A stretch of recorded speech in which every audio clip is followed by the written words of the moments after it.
با سلام به کانال ترک تایم خوش اومدین. در تیزر قسمت جدید سریال میبینیم عاکف بچه ها رو به اردو برده و لحظات خوبی رو کنار هم سپری میکنن و توی گردش عمر و سوزن با هم آشتی میکنن و عاشقانه های اونا رو با هم میبینیم.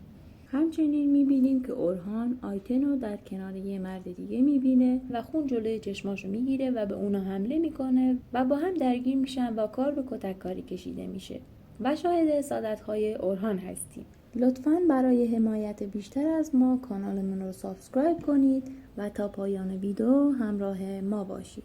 در قسمت دیگر از فیلم شاهد این هستیم که نقاهت تصمیم میگیره بچهش رو نگه داره و اونو به دنیا بیاره. و عاکف به اون قول میده که از هر دوی اونا خوب مراقبت کنه. اما همه چیز اونطور که اونا برنامه‌ریزی کردن پیش نمیره. چون نقاهت زمین میخوره و دچار خونریزی شدید میشه.